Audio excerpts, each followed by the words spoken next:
State bank of India की तरफ से दोस्तों ऑफिशियल नोटिफिकेशन जारी हो चुका है। अगर आपका भी सपना स्टेट बैंक ऑफ इंडिया में काम करने का था तो आपका सपना अब पूरा हो सकता है, क्योंकि बहुत सारे पदों पे भर्ती निकाली गई है। कौन कौन सी भर्ती आई है, आवेदन इसमें कौन कौन से लोग कर सकते हैं, आवेदन करने की लास्ट तारीख क्या रहेगी, आवेदन करने के बाद में एग्जाम पैटर्न क्या रहेगा, एग्जाम में सिलेबस कौन से आने वाले हैं, टाइमिंग आपको कितना मिलेगा, और सबसे इंपॉर्टेंट बात कि इसमें सिलेक्शन प्रोसेस क्या रहने वाला है, इन सब के बारे में हम आपको डिटेल में इस वीडियो में बताने वाले हैं। इसलिए इस वीडियो का एक पार्ट बिना मिस किए दोस्तों शुरू से लेकर अंत तक देखिएगा और बाकी दोस्तों के साथ में भी शेयर करिएगा। बाकी दोस्तों आपके सामने देख सकते हो ऑफिशियल नोटिफिकेशन मैंने ओपन करके रखा हुआ है, इसको आप पूरा रीड आउट करके ही आवेदन करिएगा। बाकी इसमें जो भी इंफॉर्मेशन है हम आपको अलग से ले जाके पूरी डिटेल में समझाते हैं कि इसमें क्या क्या प्रक्रिया रहने वाली है। तो चलिए दोस्तों वीडियो को स्टार्ट करते हैं। सबसे पहले बात करते हैं दोस्तों स्टेट बैंक ऑफ इंडिया की तरफ से जूनियर एसोसिएट की जो है भर्ती स्टार्ट कर दी गई है, जहाँ पे टोटल वैकेंसीज की मैं बात करूँ तो 1538 टोटल वैकेंसीज रहने वाली है। एक बार आप ये समझ लीजिए कि यहाँ पे जो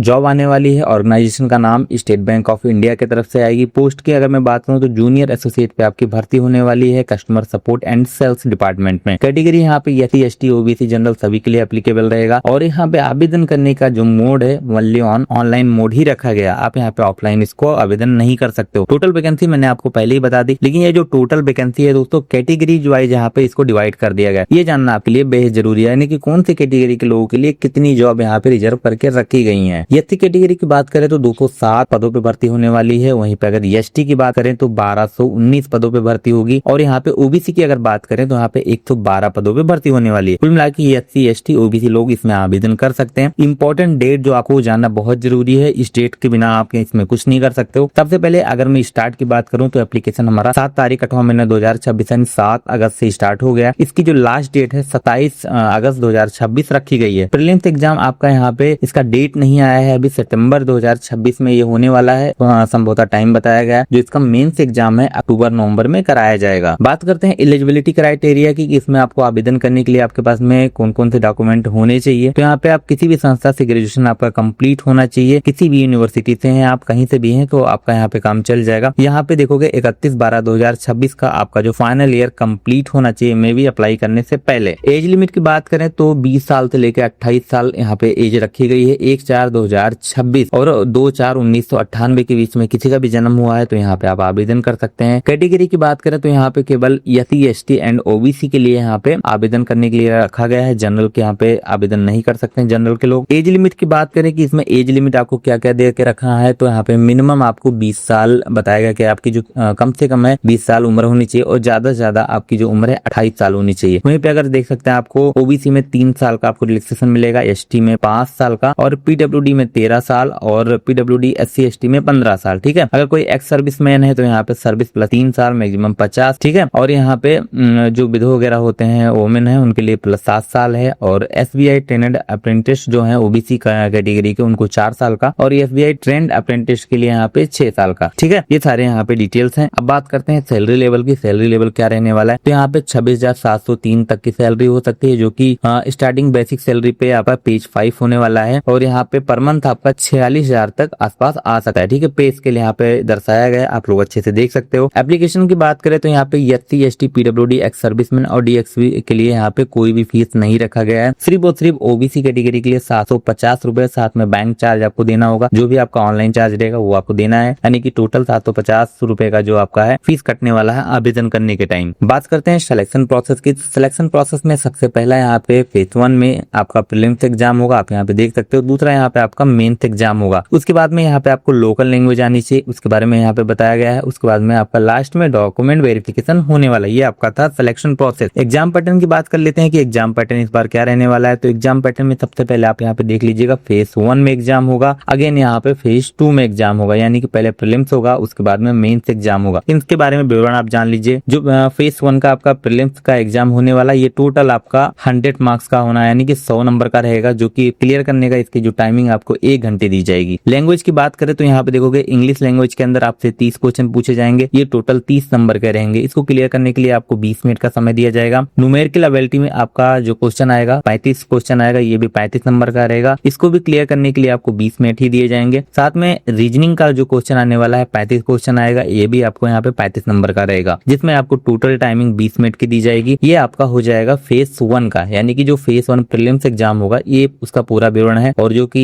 100 नंबर का होगा और 1 घंटे की टाइमिंग आपको इसमें दी जाएगी। ठीक है, तब जाके आपका फेज 1 जो है एग्जाम क्लियर होगा। उसके बाद दोस्तों आप सभी का यहाँ पे फेज 2 में एग्जाम होगा, यानी कि मेंस एग्जाम होगा। ये टोटल यहाँ पे 200 नंबर का रहने वाला है और जो इसको क्लियर करने का आपको टाइम दिया जाएगा 2 घंटे 40 मिनट की टाइमिंग दी जाएगी। सब्जेक्ट की बात करें यहाँ पे देख सकते हो जनरल फाइनेंशियल अवेयरनेस का 50 क्वेश्चन आएगा जो कि 50 नंबर का रहेगा। इसको क्लियर करने के लिए आपको 35 मिनट दिए जाएंगे। जनरल इंग्लिश का पेपर आएगा तो उसमें आपको 40 क्वेश्चन मिलेंगे जो कि 40 नंबर का रहेगा। आपको इसको क्लियर करने के लिए 35 मिनट दिया जाएगा। क्वांटिटेटिव एप्टीट्यूड में आपको यहाँ पे देखोगे 50 क्वेश्चन मिलने वाले हैं जो कि 50 नंबर के रहेगा और यहाँ पे इसको क्लियर करने के लिए आपको 45 मिनट का टाइम दिया जाएगा। रीजनिंग और कंप्यूटर एप्टीट्यूड में आपको 50 क्वेश्चन आने वाले हैं और ये इसकी जो नंबर है ये टोटल 60 नंबर का रहेगा और इसको क्लियर करने के लिए भी आपको 45 मिनट की टाइमिंग दी जाएगी। यानी टोटल कुल मिला के 2 घंटा 40 मिनट का आपको टाइम दिया जाएगा फेज 2 का एग्जाम क्लियर करने के लिए, यानी कि मेंस का एग्जाम क्लियर करने के लिए। ये टोटल दोस्तों यहाँ पे 200 नंबर का रहने वाला है। एक चीज यहाँ पे आपको ध्यान देने की जरूरत है, यहाँ पे देखोगे इस एग्जाम में आपको माइनस मार्किंग भी देखने को मिलेगी, यानी कि 1/4। अगर आप एक क्वेश्चन गलत करते हो तो यहाँ पे आपका 1/4 नंबर माइनस कर दिया जाएगा। इसलिए दोस्तों आपको जो क्वेश्चन आता है वही क्वेश्चन करिएगा, जो क्वेश्चन नहीं आता है उसको आप वैसे के वैसे छोड़ दीजिएगा, क्योंकि यदि आप गलत आंसर दे देते हैं तो उस केस में आपका 1/4 नंबर माइनस कर दिया जाएगा। इस बात का आपको विशेष ध्यान रखना है। बहुत सारे बच्चे यहीं पे गलती कर जाते हैं। ठीक है, अब बात करते हैं सिलेबस की कि सिलेबस में सब्जेक्ट एरिया कौन कौन सा रहने वाला है। तो सबसे पहले तो इंग्लिश लैंग्वेज यहाँ पे है, दूसरा यहाँ पे न्यूमेरिक है और क्वांटिटेटिव एप्टीट्यूड है। देन उसके बाद में रीजनिंग एबिलिटी आपको आनी चाहिए, कंप्यूटर एप्टीट्यूड आपको आना चाहिए और जनरल फाइनेंशियल अवेयरनेस आपको आना चाहिए। तो यहाँ पे कुल मिला के दोस्तों देखोगे आपके पास में रीजनिंग आनी चाहिए और मैथमेटिक्स आनी चाहिए। ये अगर आपका मजबूत है तो यहाँ पे आपका सिलेक्शन हो जाएगा। जो एग्जाम का सब्जेक्ट है वो मैंने आपको बता दिया। कंप्यूटर नॉलेज भी आपको यहाँ पे बेसिक आनी चाहिए। डॉक्यूमेंट रिक्वायर्ड की बात करें कि आवेदन करने के लिए कौन कौन से डॉक्यूमेंट यहाँ पे आपको देने पड़ेंगे, तो आप डॉक्यूमेंट यहाँ पे बहुत ध्यानपूर्वक देखिएगा दोस्तों, क्योंकि बहुत सारे लोग यहाँ पे यही गलती कर जाते हैं। उनके पास में डॉक्यूमेंट क्लियर नहीं होता है और फिर वो आवेदन करते हैं और फिर बीच में ही उनको छोड़ के जाना पड़ता है और उसके बाद उनका जो फॉर्म है अधूरा रह जाता है। तो ऐसी गलती आप मत करिएगा। डॉक्यूमेंट वाला सेक्शन आपको बहुत ध्यान से देखना है। तो देखोगे सबसे पहले तो आपको प्रूफ ऑफ आइडेंटिटी देनी पड़ेगी, जिसमें अपना Aadhaar card, PAN card, driving licence, voter ID card कोई भी दे सकते हो। हालांकि आधार कार्ड मैंडेटरी है, आधार कार्ड आपको देना पड़ेगा। उसके बाद में स्कैन कॉपी आपको फोटोग्राफी देनी होगी एनेक्सरी 2 के स्पेस में। देन सिग्नेचर भी आपको ब्लैक पेन से करके स्कैन करना पड़ेगा। उसके बाद में बाएं हाथ का आपको अंगूठा का इंप्रेशन यानी अंगूठे का निशान देना होगा। हैंड राइटिंग में अपना डिक्लेरेशन पूरा कंप्लीट टाइप करना होगा। उसके बाद में आपके पास में कास्ट सर्टिफिकेट भी होना चाहिए कि आप एससी से हैं, एसटी से हैं, ओबीसी से हैं, कौन से कास्ट से हैं, वो सारे कास्ट की आपके पास में सर्टिफिकेट होनी चाहिए। तो ये था दोस्तों यहाँ पे कंप्लीट डॉक्यूमेंट रिक्वायर्ड का डिटेल। ये सारे डॉक्यूमेंट आपके पास हो जाते हैं तभी दोस्तों आप इसके लिए आवेदन करने जाएंगे, अन्यथा आपको बीच में ही रोक दिया जाएगा और आपको निराश होकर वापस आना पड़ेगा। ऑनलाइन प्रक्रिया की बात करें दोस्तों, ये वाली जो पोस्ट है आवेदन करने के लिए आपको केवल ऑनलाइन प्रोसेस ही किया गया है। आप इसको किसी भी तरीके यानी ऑफलाइन प्रोसेस से कहीं पे भी फॉर्म नहीं जमा कर सकते हो।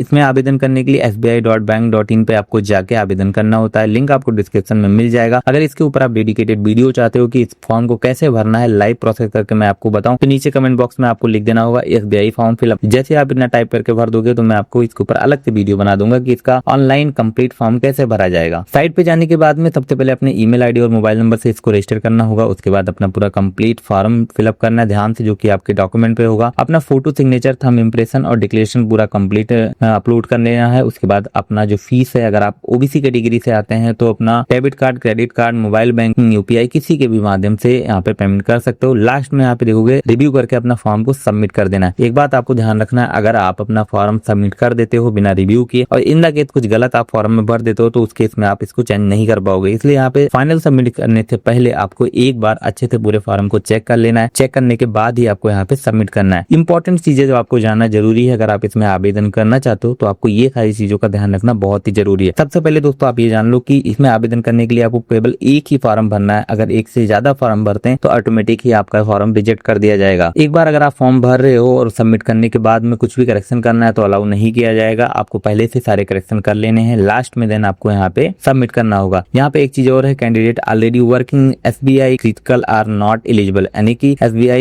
क्लेरिकल कैडेट में अगर आप काम करते हैं तो आप इस पोस्ट के लिए एलिजिबल नहीं, आप मत आवेदन करिएगा। ठीक है, ये सारे कुछ थे इंपॉर्टेंट इंस्ट्रक्शन जो कि आपको जानना बहुत जरूरी है। ठीक है, अप्लाई करने के लिए देख सकते हो SC ST OBC लोग ही इसमें आवेदन कर सकते हैं, जनरल लोग आवेदन नहीं कर सकते हैं। क्वालिफिकेशन मैंने आपको बता दिया कि ग्रेजुएशन आपका होना चाहिए किसी भी संस्था, किसी भी यूनिवर्सिटी से। आपका एज मैंने बता दिया 20 साल से लेकर 28 साल के बीच में होनी चाहिए, जो कि 1/4/2026 के आधार पे मापा जाएगा। यहाँ पे SBI क्लरिकल में आप पहले से जॉब ना कर रहे हो, ठीक है, ऐसे लोग आवेदन नहीं कर पाएंगे। आप अपने लोकल लैंग्वेज में कंफर्टेबल रहें या वही लोग इसमें आवेदन करेंगे। अगर आपको लोकल लैंग्वेज नहीं आता, आप किसी अलग स्टेट से, तो आवेदन नहीं करिएगा, ठीक है। ये सारी चीजें थी जो कि आपको जानना जरूरी है। और अब बात करते हैं सबसे इंपॉर्टेंट बात, ठीक है। लास्ट तारीख जो इसकी रखी गई है आवेदन की 27 अगस्त 2026 रखी गई है। आप लोग उससे पहले जरूर इसमें आवेदन कर लीजिएगा, क्योंकि आगे ये डेट बढ़े ना बढ़े इस बात की कोई गारंटी नहीं है। तो 27 अगस्त 2026 के पहले अगर आप ये जॉब पाना चाहते हो इस एग्जाम को क्लियर करके, तो आप इसमें आवेदन जरूर कर लीजिएगा। फिलहाल दोस्तों इस वीडियो में यही जानकारी थी। आशा करता हूँ जानकारी अच्छी लगी होगी, तो वीडियो को लाइक करिएगा। चैनल पर पहली बार आए हो तो सब्सक्राइब करके उस बेल आइकन को दबाइएगा। अगर कुछ भी आपके मन में कोई भी डाउट रह जाता है, सवाल रह जाता है, तो आप कमेंट में हमसे पूछ सकते हो। मैं मिलता हूँ ऐसी किसी नेक्स्ट वीडियो में, तब तक के लिए जय हिंद, जय भारत।